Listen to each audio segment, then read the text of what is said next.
Hey everyone, this is me Pia and welcome to the channel and in another study vlog video.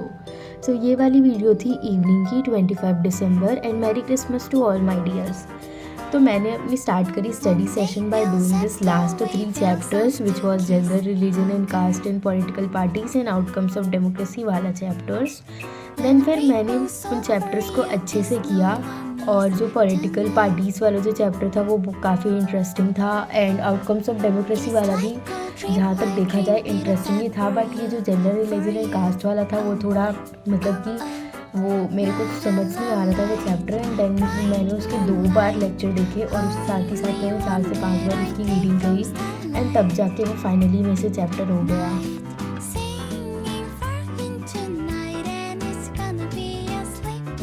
अब बस मेरा ये outcomes of democracy वाला जो chapter है उसका मैं एक बार फिर से रीडिंग कर दूंगी, फिर ये भी हो जाएगा। देन फिर मैं क्वेश्चन सॉल्विंग में चलूँगी। बट उससे पहले मेरे को टाइम लिमिटेशन का भी ध्यान देना पड़ेगा क्योंकि मेरे को नेक्स्ट सब्जेक्ट को भी देना है उतना टाइम। तो मेरे को ये जो सोशल है उसे भी कंप्लीट करना पड़ेगा ताकि मैं फिर अपना जो नेक्स्ट सब्जेक्ट है उसे कर सकूँ। और क्वेश्चन आंसर्स के लिए जो मेरा टाइम लिमिटेशन था वो हो चुका है लिमिटेड, तो मैं वो अब करूँगी सीधे लास्ट में सोने से पहले। And now it is currently 6:47 PM और 7 बजने ही वाले थे। बट उससे पहले जो मैंने 3 चैप्टर जो मैंने कंप्लीट किए थे तो फिर मैंने उन तीनों चैप्टर को कंप्लीट किया। Then I have taken a short break and फिर शॉर्ट ब्रेक मैंने लिया था 20 मिनट्स का। और ये जो बुक था उसको भी मैंने साइड पे रख दिया था फिर क्योंकि ये भी हो गया था एंड मैं बिस्किट खा रही थी। एंड देन फिर मैंने जो किया वो था मैथ्स का फार्मूला शीट जो मैंने प्रिपेयर किया था उसका पहले तो एक बार अच्छे से उसकी रिवीजन करी। एंड देन मैंने उस वाल के बुक से यहाँ पे माइंड मैप से जो जनरल फार्मूलाज थे विद एग्जांपल्स जो दिए हुए थे बुक में प्रोवाइडेड थे वो मैंने अपनी कॉपी में नोट किए। एंड अब मेरे को फाइनली जाके लग रहा है जब यहाँ पे 25 दिसंबर हो गए हैं और अब इस मंथ में बस 6 दिन बस रह गए हैं, तो अब मेरे को थोड़ा सा रियलाइज़ हो रहा है कि थोड़ी कंसंट्रेशन एंड डेडिकेशन कंसिस्टेंसी की बहुत ज़्यादा रिक्वायरमेंट है। सो दैट इज़ वाई मैं यहाँ पे सबसे पहले तो फार्मूला शीट प्रिपेयर कर रही हूँ जिससे मेरे को मालूम चल जाएगा कि अगर मैं अगर मैं इस फार्मूला की करूँगी तो जैसे जो फार्मूला मेरे को आते नहीं हैं तो मैं उनका फिर से रिविज़न करूँगी। And then I took my maths book, my rough copy and my classwork copy. And then I began to solve the maths numerical. And मैंने मैथ्स में किया था ट्रिग्नोमेट्री वाला चैप्टर और ये वाला चैप्टर मेरे को आज पूरा कंप्लीट करना था, इंट्रोडक्शन टू ट्रिग्नोमेट्री वाला। तो फिर मैं यहाँ पे रेशियोज़ को एक बार बाय हार्ट कर रही थी कि ये मेरे को अच्छे से आते हैं कि नहीं, क्योंकि इसकी प्रैक्टिस मैंने बहुत पहले करी थी। और ट्रिग्नोमेट्री का ना मतलब ऐसा है कि अगर तुम ये चैप्टर को अच्छे से नहीं करोगे ना तो फिर ये तुमसे इनके एक भी न्यूमेरिकल नहीं बन पाएंगे। सो इसलिए ना मैं एग्जांपल्स भी कर रही थी इस चैप्टर के एंड रेशियोज़ को भी थोड़ा सा बाय हार्ट कर लिया था मैंने, तो वो याद ही रह गए थे। बट ट्रिग्नोमेट्री ना अलग ही चैप्टर है पूरे मैथ्स के बुक में।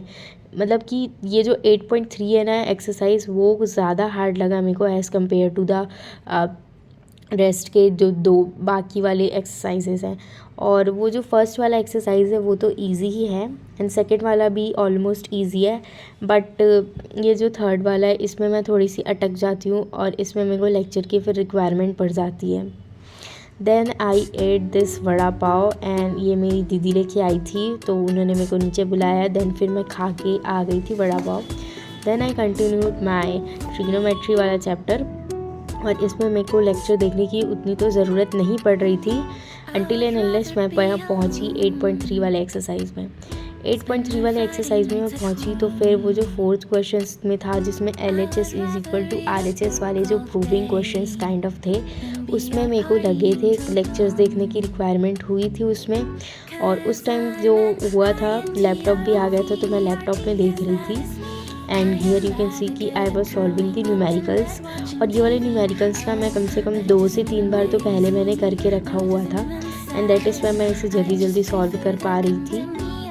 और जो LHS एंड RHS वाले जो चैप्टर थे उनकी मेरे को प्रैक्टिस और भी अच्छे तरीके से करनी है।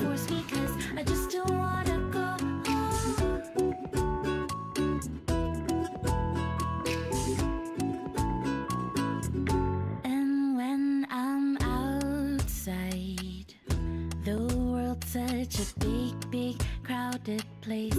Trying my best not to hide, but sometimes I'll still have my days.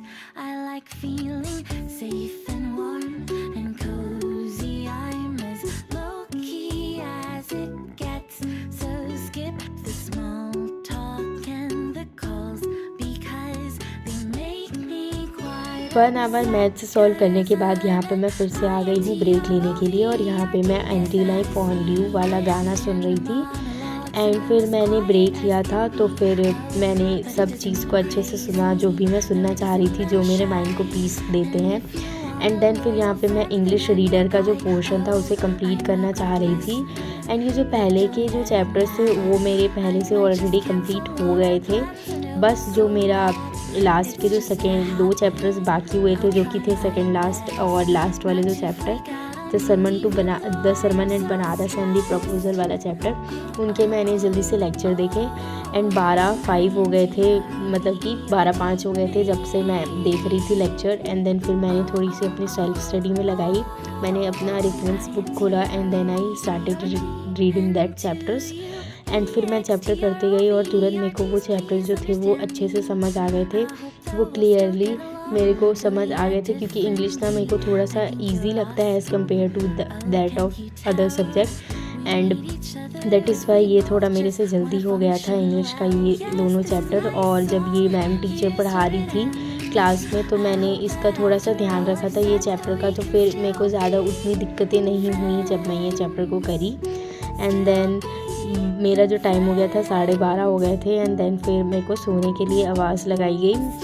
Thank you for watching the video.